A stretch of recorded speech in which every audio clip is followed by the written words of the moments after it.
అందరికీ నమస్తే. నేను మీ Ashok Kumar. Welcome to our channel. స్టూడియోలో మనతో పాటు షణ్ముఖ్ గారు ఉన్నారు. నమస్తే షణ్ముఖ్ గారు. నమస్తే అండి. ఆంధ్రప్రదేశ్ ప్రభుత్వానికి గౌరవ సలహాదారులుగా నలుగురిని నియమించడం అంటూ జరిగిందండి. వాళ్ళ పేర్లు వచ్చి సుచిత్ర ఎల్ల గారు, కేపీసీ గాంధీ గారు, అదేవిధంగా సతీష్ రెడ్డి గారు, సోమనాథ్ గారు. వీళ్ళ నలుగురిని గౌరవ సలహాదారులుగా బాబు గారు అంటూ నియమించడం జరిగింది ఏపీ సీఎం గారు. అయితే ఇప్పుడున్నటువంటి సలహాదారుల యొక్క ఎందుకు వాళ్ళలో ఉన్న నైపుణ్యం ఏంది, గతంలో జగన్మోహన్ రెడ్డి దగ్గర ఎవరు సలహాదారులుగా ఉండేవారు, ఈ ప్రభుత్వంలో ఉన్నటువంటి సలహాదారులకి అప్పుడున్న ప్రభుత్వంలోని సలహాదారులకి వ్యత్యాసం ఏముందండి? అంటే ముందుగా చంద్రబాబు నాయుడు గారు ఈ సలహాదారులను నియమించినందుకు రాష్ట్ర ప్రజల తరపున, రాష్ట్ర యువత తరపున, ప్రతి ఒక్కరి తరపున శుభాకాంక్షలు, అభినందనలు రెండూ తెలుపుకుంటున్నానండి. ఎందుకంటే గౌరవప్రదమైనటువంటి స్థానంలో ఉన్నటువంటి వారు కులాలకు అతీతంగా, మతాలకు అతీతంగా, ప్రాంతాలకు అతీతంగా కేవలం ప్రతిభ మాత్రమే కన్సిడర్ చేసుకొని నియమించినటువంటి ఘనత చంద్రబాబు నాయుడు గారికే దక్కుతుంది. అంటే వాళ్ళకి క్యాబినెట్ ర్యాంకింగ్ అంటే మినిస్ట్రీ హోదా ఉంటుందంట. ఎస్, అక్కడికే వస్తున్నాను. సరే, వాళ్ళను మరి మన రాష్ట్ర పునర్నిర్మాణం ఇప్పుడు జరుగుతూ ఉంది. ఎందుకు పునర్నిర్మాణం అంటున్నానంటే గత 5 ఏళ్లలో జరిగినటువంటి ఆర్థిక విధ్వంసం కానీ, ప్రతి ఒక్క శాఖలో జరిగినటువంటి విచ్చలవిడి అవినీతి, విచ్చలవిడి అక్రమాలు, విచ్చలవిడి దౌర్జన్యాలు, విచ్చలవిడి కబ్జాలు ఇన్ని జరగడం వల్ల దానిని మళ్ళా అంటే పారదర్శకంగా ప్రజల వద్దకే పాలన అందించే విధంగా అదే తరహాలో ఒకవైపు అభివృద్ధి సంక్షేమం జరగాలంటే మంచి ఎక్స్పర్ట్స్ అయితే కావాలి కదా సలహాదారులుగా. మరి ఆయా శాఖల్లో ఉన్నటువంటి నిపుణులు సలహాదారులుగా పెట్టుకుంటే మరి ఖచ్చితంగా అయితే వాళ్ళు మార్గాలు అయితే చూపిస్తారు కదా. ఈరోజు ఇన్వెస్ట్మెంట్ టాస్క్ ఫోర్స్ చైర్మన్ ఎవరున్నారండి రాష్ట్రంలో? నటరాజన్ చంద్రశేఖరన్ గారు. మరి అలా ఉండడం వల్లే కదా టాప్ 500 జాబితాలో ఎవరైతే కంపెనీలు ఉన్నాయో దాదాపు 2500 మందితో నారా లోకేష్ గారు అమెరికా పర్యటనలో అయితే కలిశారు కదా ప్రతినిధులతో. అంటే ఈ చంద్రశేఖర్ వచ్చి TCS కంపెనీ CEO-నా? ఎస్. మరి ఈ రకంగా చంద్రబాబు నాయుడు గారు వెళ్తా ఉన్నారు కాబట్టి 9 నెలల లోపునే దాదాపు 6 లక్షల కోట్లకు పైగా MOUలు జరిగాయి రాష్ట్రంలో కంపెనీలతో. మరి సరే, అంతటితో సరిపెట్టుకుంటామా? మరి 20 లక్షల ఉద్యోగాల కల్పన ఏదైతే కూటమి ప్రభుత్వం హామీ ఇచ్చిందో, మరి ఆ హామీ మేరకు పని చేయాలి అంటే యుద్ధ ప్రాతిపదికన అయితే ఆయా రంగాల్లో ఉన్నటువంటి నిపుణుల సలహా తీసుకొని ముందుకెళ్తే త్వరితగతిగా మనం అందుకుందే విధంగా ఉంటుంది అని చెప్పేసి చంద్రబాబు నాయుడు గారు భావించారు. మరి ఇప్పుడు భావిస్తే సరిపోతుందా? మరి నియమించాలి కదా. ఎవరెవరు నియమించాలి ఏదనేది మరి ఒక్కసారి ప్రజలకు వివరించే ప్రయత్నం చేద్దాం. మరి సుచిత్ర ఎల్ల భారత్ బయోటెక్ సంస్థ సహ వ్యవస్థాపకురాలు. భారత్ బయోటెక్తో పాటు ఎల్లా ఫౌండేషన్కి ఎండీగా వ్యవహరిస్తున్నారు. కోవిడ్ మహమ్మారికి వ్యాక్సిన్ అందించడంతో పాటు బయోటెక్నాలజీ రంగంలో చేసిన విశేష కృషికి గాను 2022లో వారి యొక్క భర్త అయినటువంటి డాక్టర్ కృష్ణ ఎల్లతో సంయుక్తంగా పద్మభూషణ్ పురస్కారాన్ని అందుకున్నారు. పద్మభూషణ్ పురస్కారం తీసుకున్న ఆమెకు ఈరోజు క్యాబినెట్ హోదా అంటే ఒక మంత్రికి ఏదైతే దక్కుతుందో ఆ హోదాలో గౌరవ ప్రభుత్వ సలహాదారుగా నియమించారు చంద్రబాబు నాయుడు గారు. సరే, మరి అంతా బాగానే చెప్తున్నారు. మరి ఆమె రాష్ట్ర ప్రభుత్వ సలహాదారుగా నిర్వహించాల్సినటువంటి విధులైతే కూడా చెప్పాలిగా ప్రజలకి. మరి చేనేత, హస్తకళల రంగాల సుస్థిరత, బలోపేతం, అభివృద్ధికి అవసరమైనటువంటి సలహాలు ఇవ్వడం, మరి అదేవిధంగా జాతీయ, అంతర్జాతీయ స్థాయిలో అమలు చేస్తున్నటువంటి ఉత్తమ విధానాలని సూచించడం, మార్కెట్ అవకాశాలను పెంచడం, దేశీయ, అంతర్జాతీయ పెట్టుబడులను ఆకర్షించడం ద్వారా కళాకారులు, సహకార సంస్థలు, MSMEలకు మద్దతు ఇవ్వడం, మరి మహిళా కళాకారులు, అట్టడుగు వర్గాల అభ్యున్నతికి అవసరమైనటువంటి కార్యక్రమాలను రూపొందించడంలో సూచనలు ఇవ్వడం, డిజిటల్ మార్కెటింగ్ వ్యూహాలతో పాటు సామాజిక మాధ్యమాలు, ఆన్లైన్ మార్కెట్ వేదికలను ఉపయోగించుకునేందుకు అవసరమైనటువంటి మద్దతు ఇవ్వడము, మరి ప్రత్యేక కళలకు భౌగోళిక గుర్తింపు GI, మేధో సంపత్తి హక్కులు పొందేందుకు సహకారం అందించడం. ఇది ఈమె యొక్క విధులు. గౌరవ ప్రభుత్వ సలహాదారుగా 2 ఏళ్ల పాటు ఈ విధుల్లో కొనసాగుతున్నారు. మరి రక్షణ రంగ శాస్త్రవేత్త సతీష్ రెడ్డి గారికి కీలక బాధ్యతలు. మరి సతీష్ రెడ్డి గారు అందరికీ తెలుసండి. గతంలో ప్రముఖ రక్షణ రంగ శాస్త్రవేత్త, సిస్టమ్ మేనేజర్, గతంలో రక్షణ మంత్రికి శాస్త్ర సలహాదారుడుగా పనిచేశారు. DRDO చైర్మన్గా, DDRD కార్యదర్శిగా, director general of missiles and strategic సిస్టమ్స్గా అత్యంత కీలక పదవులు నిర్వహించారు గతంలో ఈయన. మరి mission Shakti, long range guided bomb క్షిపణి సాయంతో టార్పెడో విడుదల వ్యవస్థల అభివృద్ధిలో కీలక పాత్ర పోషించారు సతీష్ రెడ్డి గారు. మరి లండన్లోని రాయల్ ఏరోనాటికల్ సొసైటీ సభ్యత్వంతో పాటు American institute of aeronautics, astronautics missile system award, aeronautical prize, national systems gold medal, national design award, Homi Bhabha gold medal సహా మరెన్నో పురస్కారాలు అందుకున్నారు సతీష్ రెడ్డి గారు. ప్రస్తుతం రక్షణ సలహాదారుగా ఉన్నారు. మరి ఈయనకి ఇవ్వాల్సినటువంటి అయితే స్థానం ఇదేగా సతీష్ రెడ్డి గారికి.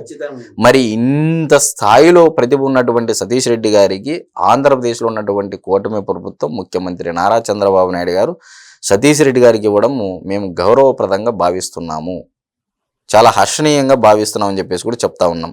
మరి ఈయన నిర్వర్తించాల్సినటువంటి విధులు ఏమున్నాయో, రూల్స్ అండ్ రెస్పాన్సిబిలిటీస్ ఒకసారి మనం చూసుకున్నట్లయితే, ఏరోస్పేస్ డిఫెన్స్ పరిశోధన తయారీ రంగంలో ప్రపంచ స్థాయి కేంద్రంగా ఆంధ్రప్రదేశ్ను తయారు చేయడానికి మార్గదర్శకత్వం వహించడం, అభివృద్ధి చెందుతున్న రక్షణ సాంకేతికతలకు అనుగుణంగా సెంటర్ ఆఫ్ ఎక్సలెన్సీల ఏర్పాటుకు మద్దతు ఇవ్వడము, deep tech, AI, robotics, cyber security తదితర డిజిటల్ సాంకేతికతను రక్షణ రంగ ఉత్పత్తుల్లో ఉపయోగించుకునేందుకు వీలుగా సలహాలు, రక్షణ రంగ తయారీదారులకు సులభతర వ్యాపార నిర్వహణకు అవసరమైనటువంటి చర్యలను సూచించడం, మరి పారిశ్రామికవేత్తలు, పరిశోధనా సంస్థలు ప్రభుత్వ రంగంలోని రక్షణ సంస్థలతో సమన్వయం చేసుకుంటూ ప్రాజెక్టులు ఏర్పాటు చేయించడం, ప్రపంచ స్థాయి రక్షణ సంస్థలు ఎంఎస్ఎంఈలతో కలిసి భాగస్వామ్య వేదికల ఏర్పాటుపై సలహాలు, సూచనలు ఇవ్వడం.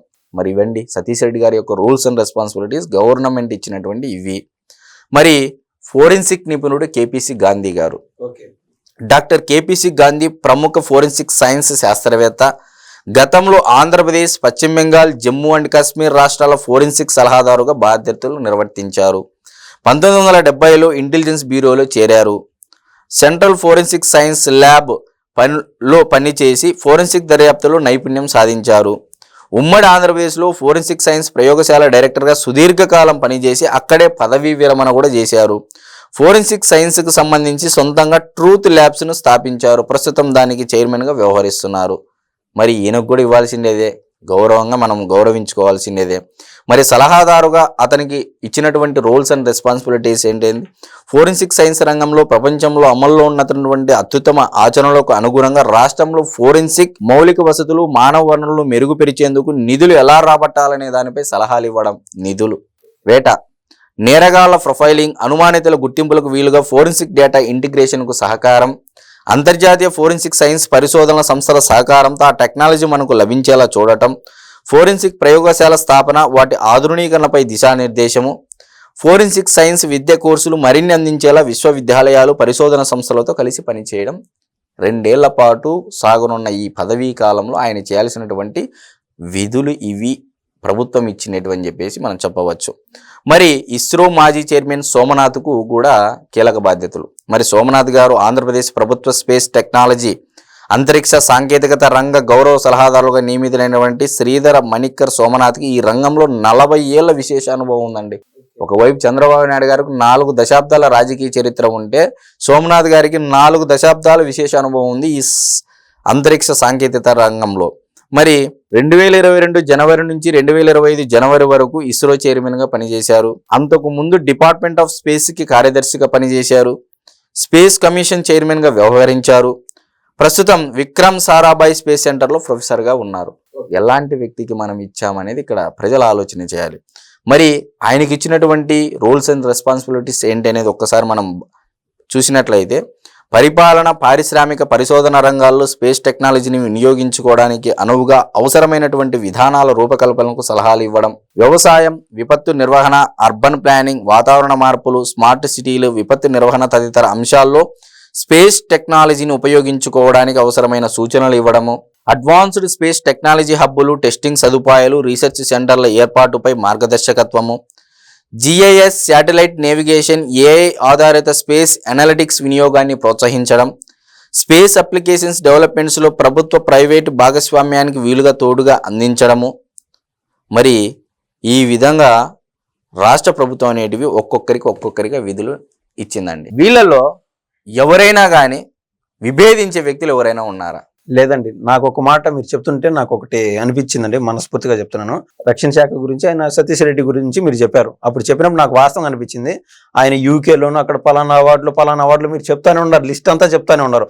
ఆ టైంలో నాకు అసలు బాబు గారు అడిగితే అంటే ఒక దేశంలోని ఒక రాష్ట్రానికి సంబంధించిన వ్యవహారం విషయంలో అడిగితే ఆయనకు అంత టైం ఉందా, ఆయన వచ్చి ఇక్కడ చేయగలరా, చేస్తాడా అని అంత అనిపించిందండి.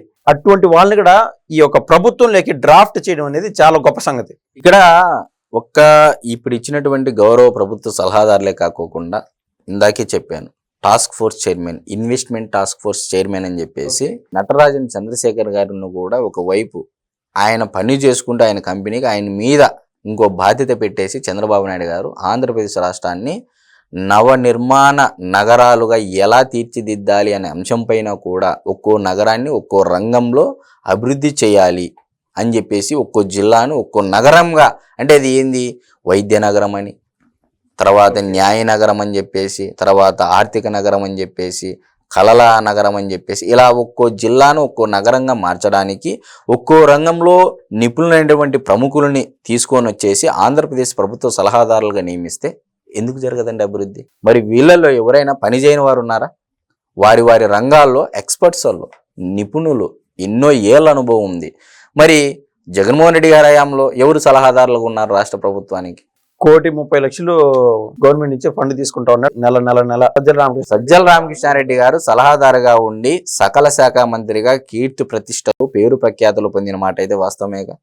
మరి ఎవరు ఏమి సలహాలు ఇచ్చారు జగన్మోహన్ రెడ్డి గారికి ఓడిపోయేదని? మీరు ఇందాక చెప్పారు కదండి రోల్స్ అండ్ రెస్పాన్సిబిలిటీస్ అని.